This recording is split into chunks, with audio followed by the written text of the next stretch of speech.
Revenue Services Beckley Finance Center. So just to give you a brief overview of what we'll discuss, I'll just give an introduction. I'll talk about the organization, like what it does.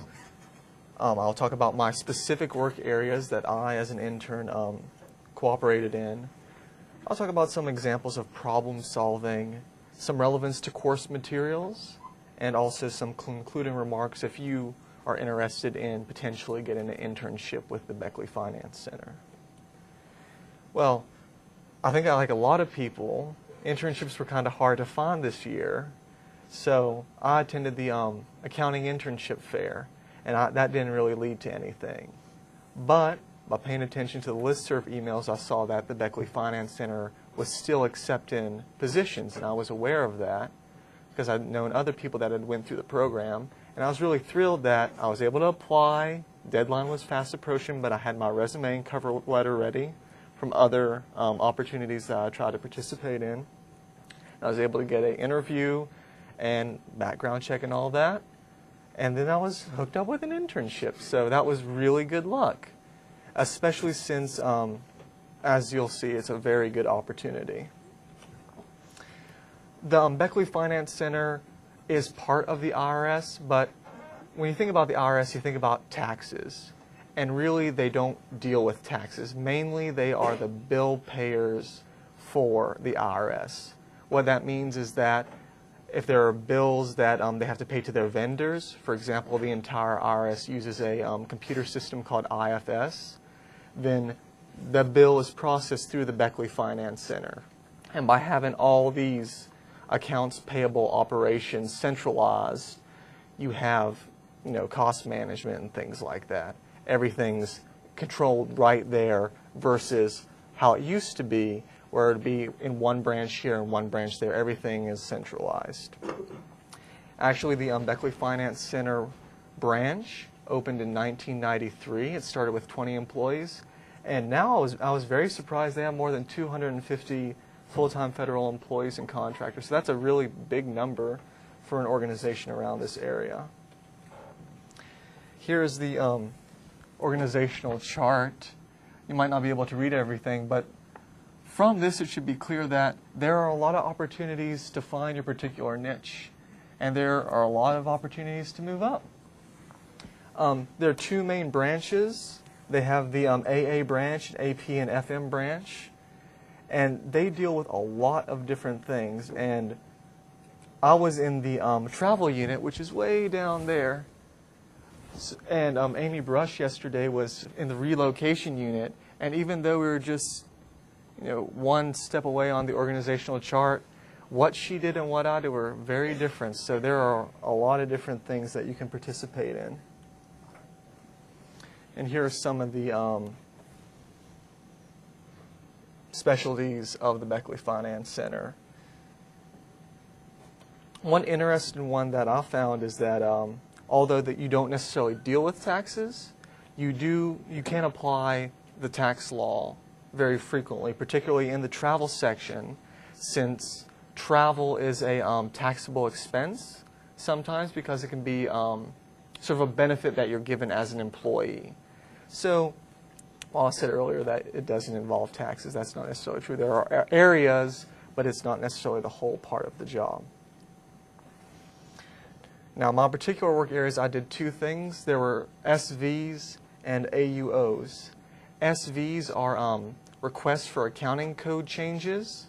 What that means is that, for example, you might have the Criminal Investigation Division of the IRS or the Wage and Investment Division of the IRS. And originally within their accounting system, they had said, we're going to pull the money that has been appropriated by some budget from this group to this group, because now that we actually have the program in process, we see that, to make it more clear, to make our accounting information valuable, it's better to have it as a better reflection of reality in this category than that category. And the AUO was a spreadsheet for all travelers within the IRS, because whenever you're going to travel, money is placed out there for you. For example, if you say, oh, I'm going to go to Las Vegas to investigate something, they'll say, all right, well, we're going to appropriate $3,000 for you. But once you have that money out there, there are a lot of steps that it has to go through for you to actually finally get the check to cover your traveling expenses. And you have to keep track of people to make sure that they are processing everything within a timely manner, because otherwise you'll have all this money that's been appropriated, but the person might have already traveled. Once again, it's not a reflection of reality, so you need to have it in tune with that. So you have to contact travelers, you have to contact managers and see what's the process on that, why haven't they filed anything. The whole thing with the IRS is about procedures and processes. And with the AUO, there are 8 steps with that. And the SVs, there were 9 steps or so, which I'm not going to read that. So in regards to problem solving, there are a couple of things that I was surprised with, because as it being an accounting job, I wasn't necessarily expecting as much customer service as I did. Because once again, you're dealing with all parts of the IRS, so you have people that call you all the time. I wasn't expecting that. And also, since my duties were just one part of the entire process of doing the accounting code changes, I had to prioritize workflow, because I was the main person who was able, once I did my work, everyone else could get their work done, because I had to find the accounting code changes, prepare the information that they would need to actually reappropriate the funds. So that was something interesting to me, is that you have to kind of manage your time and see that, especially where we had year end, the fiscal year end for the government, there was a huge workflow, so that you had to manage your time, because they wanted to know at all times what the level of inventory was to see if there was going to be a need for overtime or anything like that. And also, as I went through it more, I was very interested in how there were real-world implications to the data, because I did use a double entry bookkeeping system. That's what it was essentially, so I could see a reflection of my course materials. And just as some concluding remarks, it is absolutely a fantastic opportunity, particularly in this area. Because you are treated like a full-time employee, you can go to school full-time and participate in this from 24 to actually full-time if you can do that. I worked 32 hours a week, so that was really beneficial. Also, very unusual for an internship program, they do provide full benefits like you would receive as a full-time employee, including retirement, health benefits, insurance, which is nice. And if you want to continue working with the IRS, you can gain annual and sick leave as an intern. So starting off, you're not at square one. And finally, since it's part of the government system, all of your retirement and everything transfers to any other organization that you may want to move on to. So it has great transfer opportunities. If you, over time, might say, well, I'm interested, maybe I want to be in Homeland Security, or maybe I want to be in the Department of Energy. So that's always something to keep in mind. So are there any questions?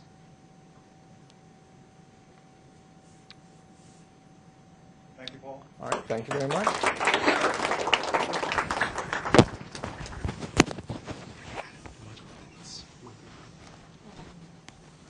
Notes for that.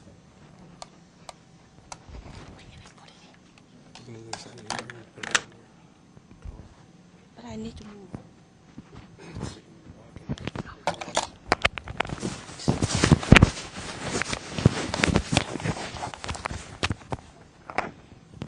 Where is this one? What is it? It's a microphone we need for here.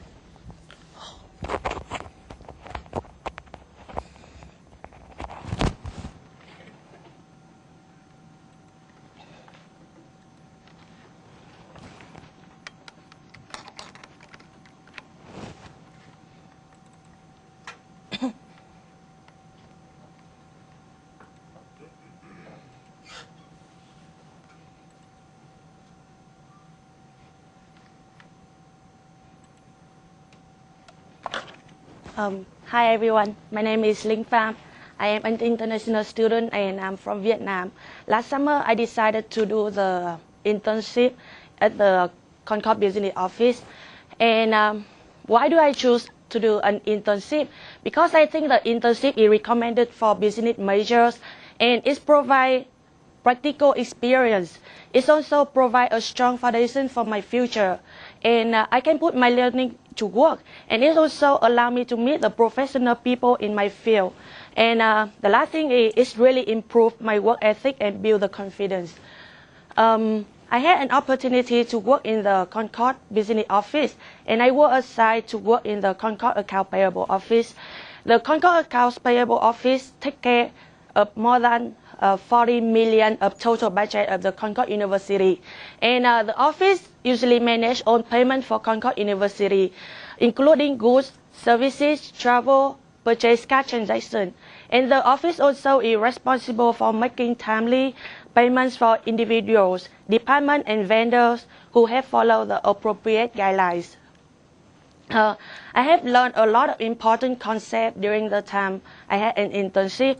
And normally, like every single day, I do the day-to-day office operation. Like I answer the phone, deliver the mail, or like build the spreadsheet. And I also learn about the banner accounting system and the university financial statement. Here is the example of the, this one is the W-9 form. This is the request for taxpayer identification number and certification. For each vendor, performer, or providers, they must, provider of services, they must complete this form in order to get paid by the state of West Virginia. And after they complete this form, I have to make a copy and send the original one to John Chapman in Charleston. This one is the example of the check register. For every invoices, I will have to write down the warrant number and the warrant date. And then I have to put them or place them in the numeric order. The warrant number is the check number. This one is the example of the invoice.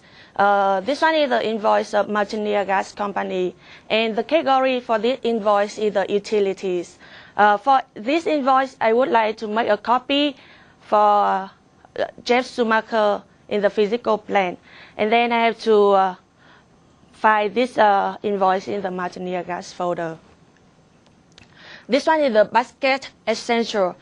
We have three kinds of basket essential.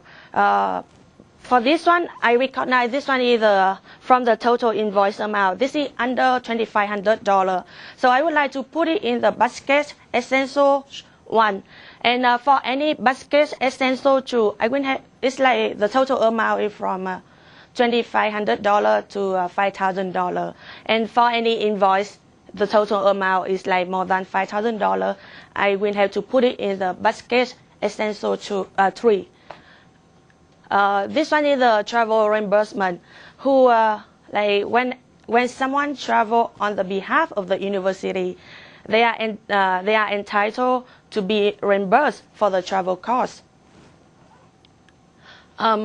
The business office uses the banner accounting software, and I learned about the banner accounting system during the time I had an internship in the Accounts Payable office. Basically, the system is organized each area of the university into the fund, organization, and account. Fund, where funds are coming from. This is the 6-character code that identifies a self-balancing set of accounts, and it identifies the ownership. The balance sheet and revenue expense report can be produced for any fund, which can be restricted permanently or temporarily or unrestricted. The fund, we have the fund group here, like operating, auxiliary. We have the state fund, like federal state fund, and we have the sub funds also. The sub fund is rolled up to the fund. Then we have the organization number. The organization who is responsible for the fund. These are the 6-character code that identifies a unit of budgetary responsibility and or departments within an institution. It is normally used to define who spend the money. Like example of organization code includes student support services, Office of Student Affairs, and the business office. The organization, like each organization, they have the org number, and the org number usually associated with the fund. The account, what funds are used for? This is the 6-character code that identifies the objects, such as the general ledger accounts like asset, liabilities, control, fund balances, and the operating ledger accounts like income, expenditures, transfer. The accounts is a line item within an institution financial structure. Example of account codes include the office, supply, travel, and hospitality. Like for this one, like we usually follow the state guideline. I'm so glad that I have participated in this internship because it's really good for my future business career.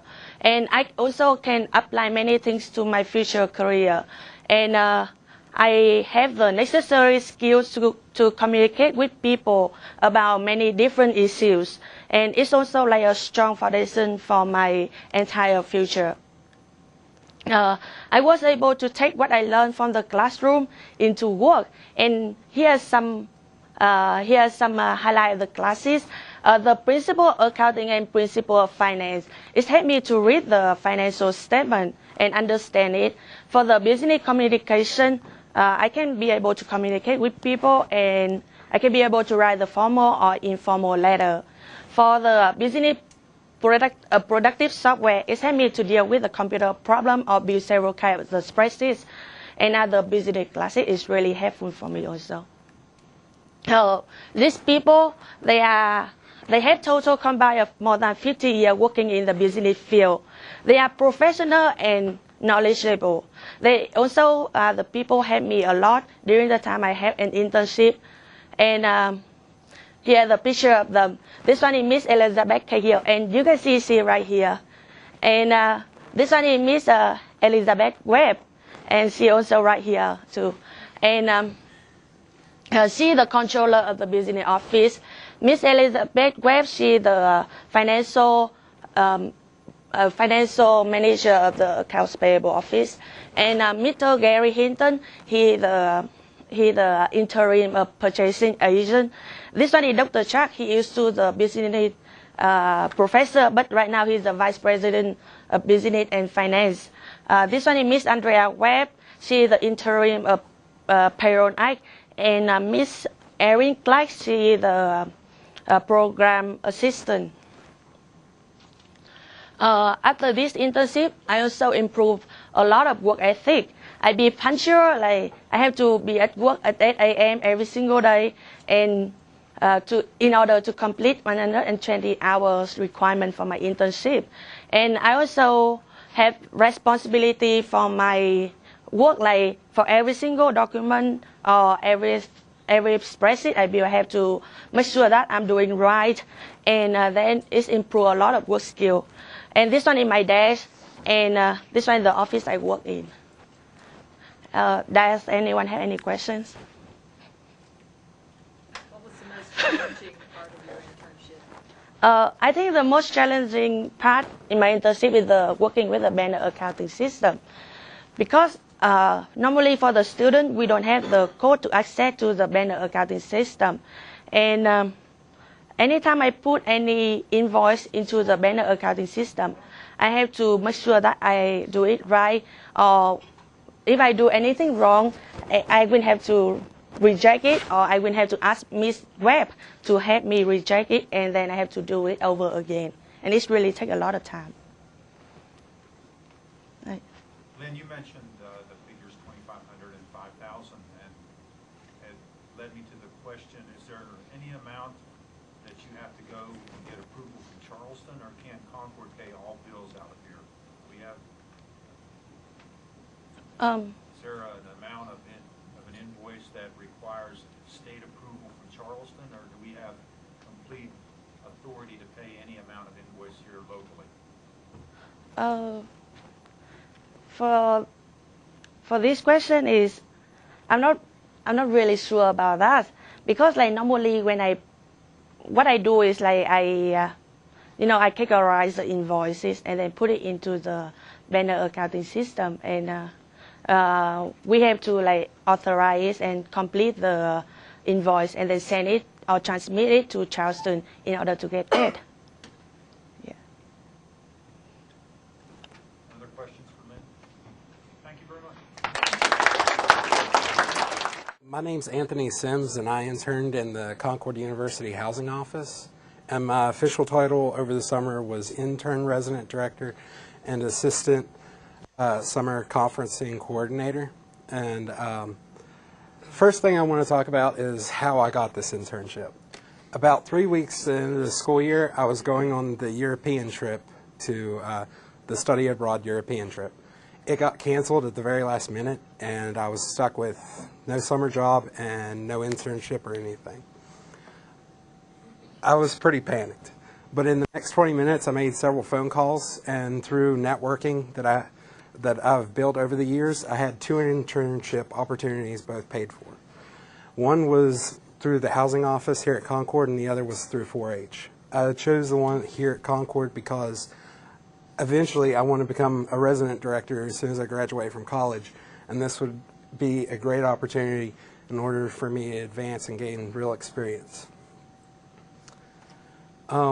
Here's a couple facts about Concord. It was founded on February 28, 1872, but the first class wasn't held until 1875. This was due to the fact that the legislator approved for there to be a university, but they didn't appropriate the funds for the university to actually be built. It was actually local communities coming together and local farmers in order to donate land and build a building. In 1910, a fire destroyed the school, and it's currently, the old location was at the middle school here in Athens. And Concord University is named after Concord Church. This town actually used to be named Concord, but they changed it to Athens because there was another town in West Virginia that was named Concord, and it would oftentimes get confusing which one was which. Concord University achieved full accreditation in 1931. And as of today, in 2004, they changed the name to Concord University and were ranked, of course, one of the top 10 schools in the South. Okay, now I'm going to talk about really what I did during my internship. One of my responsibilities was to manage the check-in for summer school. A lot of the professional staff that are the professional staff of the housing office were taking vacations. This included diffusing all conflicts. There was numerous times that during check-in, having to assign people rooms, they weren't either happy with who they got assigned with, or they wanted to have a different room because they weren't used to that room. I also had to make sure that all paperwork was completed and filled out correctly. This became an issue at a couple times because some of the paperwork wasn't, and we had to track down and make sure that it was. Another one of my responsibilities was to assist in summer conferencing. During the summer, Concord University brings in different groups that come in. They use the classrooms, they do different activities, and they stay in the dorms. Upward Bound is one of these programs that you may have heard of. I had to make sure that all contract agreements that were set forth before I became the intern, that they were followed, and that all contract agreements on the university side were followed as well. I also had to make sure that the party had insurance to cover not only themselves in case of emergency, but also Concord University as far as a liability. I also had to oversee the check-in whenever they came in. This would involve diffusing any situations. Parents oftentimes would come. They didn't want to leave their kids necessarily. The kids didn't want to stay, and I had to try to talk them into staying. And I also had to oversee their RAs that they would have during the summer conferences, make sure they were doing their jobs, keeping track of the kids, stuff like that. I directly managed the moving crew of 4 people. This involved 5 residential halls and 3 storage units. During the summer, the furniture that everybody takes out of the room, there's all kinds of broken, everything like that. We had to go through every building and all the storage units to make sure that we had enough furniture for when everybody came back. This also involves, you may not know it, but once the students leave, there's a 24-hour cleaning crew that comes in just to try to prepare the university for the summer conferencings and to try to clean up all the mess that's left behind. This summer was a little bit special. The housing office got a new storage unit, and they needed to remove all residential files that go back for about 7 years and all employee records that go back for about 20 years. So I had to make sure to keep all of it together and accurate and made sure nothing is lost. This was several thousand files. Also assisted with room assignments. This involved 2 different aspects. One is every student that lives here on campus has to be called each semester in order, for the fall semester, in order to make sure they're coming back to make sure that we have room for the incoming freshmen that's normally a particularly large class. It's also necessary to handle a lot of phone calls dealing with parents of their kids coming their first time to college. They're upset. A lot of this involved just trying to talk them into being okay with their students coming to live here, reassuring them. And this is one of the more exciting things about my internship, and it was preparing reports. I'm normally not, I don't like to write reports, but this was kind of exciting because all the reports that I did went to the Board of Governors for the school. One of them was the Spring 2010 Non-Returning Student Report. This was, each building has a different report on how many students aren't coming back to live in the dorms. This was about 15 pages for each building, and I had to condense it down to 2 pages to be given to the Board of Governors. It took a long time. This internship, I would normally come in around 8 o'clock and probably didn't leave till 5, most of the time 7, and on several occasions I didn't leave till 11 p.m. to get back to my room. A couple others were the 2010 first summer term. This was a report on how many students were living in the dorms during the summer, and a safety and security report. It was a report on different things that could be done in order to improve security, what could be renovated over the summer as far as safety and security, and what could be renovated in several years. And it involved a little bit of retrieving actual costs for such report. Is there any questions?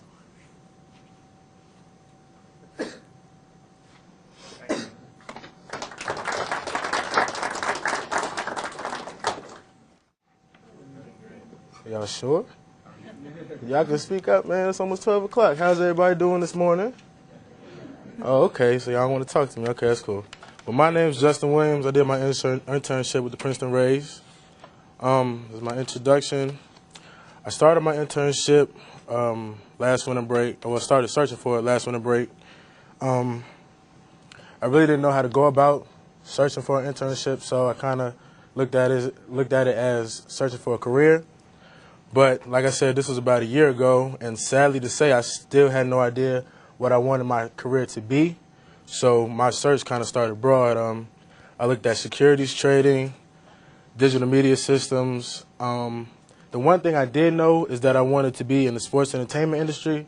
So I kind of tried to concentrate my search towards that industry. But like I said, I didn't really know, so I just started out broad. I finally narrowed my search as time went along. Like Paul said earlier, there weren't really a lot of internships available. Well, for me, there weren't through my search. So it took me 6 months to finally find one. My final two options were Enterprise Rent-A-Car in Princeton and apparently Princeton Rays baseball organization. Some history about the Rays. Princeton Rays baseball organization was founded in 1988. Jim Holland, in November '91, was named general manager. He was the first ever full-time employee for the Rays, and he's the longest tenured general manager in the history to date. Jim is a very outgoing guy, and he recently has won the 2010 Promotion Award of Excellence. The Rays are one of the only organizations in minor league baseball who have a different promotion every night. So that's one of the reasons why he was able to receive this award. Some more history. Carl Crawford of the Tampa Bay Rays and Josh Hamilton of the Texas Rangers played in the same outfield in 1999 here in Princeton. 51 former Princeton Rays have played in a major league game, and Carl Crawford, which is the guy on the top, and Josh Hamilton is the guy on the bottom, they both actually played this past July in the same outfield in the MLB All-Star game. This is just somewhat of an organizational structure of the Princeton Rays organization. The president, Maury Williams, and under him is general manager Jim Holland. The people on the bottom line, director of stadium operations, official scorer, head of security, public address announcer, and radio announcer. They basically are all on the same level as displayed in the structure. And then us interns were underneath them, so we basically reported to everybody on this chart. Some project work areas. All the projects and tasks that you'll see were given to interns, 16 interns, and divided up equally. My first project was sale of ticket packages. We were to call local organizations and businesses and try to basically sell ticket packages for our opening night game. The ticket packages were $30 for 60 tickets and $60 for 120 tickets, excuse me. Another work area or project that I had was promotion of our special game, which is Heroes Night, and the paper that you see right there is a flyer that we passed out. We had to do phone promotions for this, pass out flyers, and actually go on site and visit these places. The Heroes Night was basically for all military, EMS, firefighters, and emergency workers. If they wore some sort of clothing that said that they were with these organizations, they got in the game free. More projects that I had to accomplish. I had to assist in coordinating a player public appearance. I acted as a liaison between the players and their major sponsor, which was Kroger. Also, carrying out of all facets of game day operations, marketing of souvenirs, selling programs, assisting corporate and group parties. Problem solving that went on through my internship. Inside phone sales produced some situations which took some problem solving. A lot of times when people think of inside phone sales, they kind of think of telemarketers and things like that. And when you're dealing with business to business, it can be sort of a telemarketing experience, but we at Princeton Rays try to make it less of a telemarketing experience, but still you're going to deal with uncooperative people. So sometimes when you call, you might get hung up on, or you might get a rude person who just doesn't really want to talk to you that day. Also, another problem that I had to deal with was being put on hold, because some people will say they'll transfer you to somebody who can help you with the situation, and then you'll be on hold for 30 minutes, and you're losing time while you can be calling other people. Some other problems were the promotion of Heroes Night. The main problem was actually figuring out how to promote the special event to the surrounding areas, figuring out the best strategy, best ways to go about doing this. We found that handing out flyers and going to on-site visits were basically the best means of promoting that event. Some other problems, game day operations. I feel like game day operations created most of our problems, but you're going to run into these problems when you're trying to run a baseball organization. Selling programs at a slow night, it wasn't really that big of a problem, but it could be a problem if many people aren't coming into the gates and you don't have many people to try to sell programs to. Rain was one of our biggest problems. If you're not very familiar with the Princeton area, it can be 90 degrees and sunny one day, and then the next day it'll be 60 and seem like a tsunami's coming. So we had to really stay on top of the weather and try to cover the field with a tarp. I'm not sure if many of you know how baseball operations go, but when it rains, they cover the field with a tarp just so it doesn't damage the field too much. But when you see the tarps from major league teams, they have a lot more than 16 interns trying to roll the tarp out onto the field. So those were one of the big problems that we had to deal with. And another problem was finding people who wanted to play the on-field games in between innings. A lot of people don't like to go out on the field in front of a whole bunch of people and be the source of entertainment. So that was somewhat of a problem. Coordinating our public player appearance, it wasn't a problem as the coordination goes, but once we were there, the problem was actually drawing attention and bringing a crowd. It was a Saturday morning, probably about 8 o'clock or so in front of Kroger, and you know, a lot of people, they just want to go in to the grocery store, get their food, and leave. And then they see a group of guys sitting in front of the store. They're looking at you like, why are you all sitting here? So we had to actually approach people and tell them, hey, come on over, get a free autograph from the Princeton Rays, and basically just try to build our fan base and show love to the community. Relevance to course material. I took a sales course, which most of you all either will take or have taken. And in the course, we were to do a project with a partner, and it was you had to reenact a sales situation. So this was really helpful when we were doing our phone sales for the Rays, because I had already knew the techniques and the rules and things like that to try to have a successful phone sale. And also there was actually a chapter in this course that talked about phone sales, so I was able to, I had a little bit more knowledge than I'd say some of the other interns as far as that went. Another course that had relevance to my internship was advertising and sales promotion. The foundation of the Rays is through sponsorship, and advertising our sponsors, the Rays sponsors, is one of the ways that the Rays raise their money and are able to go about running their day-to-day operations.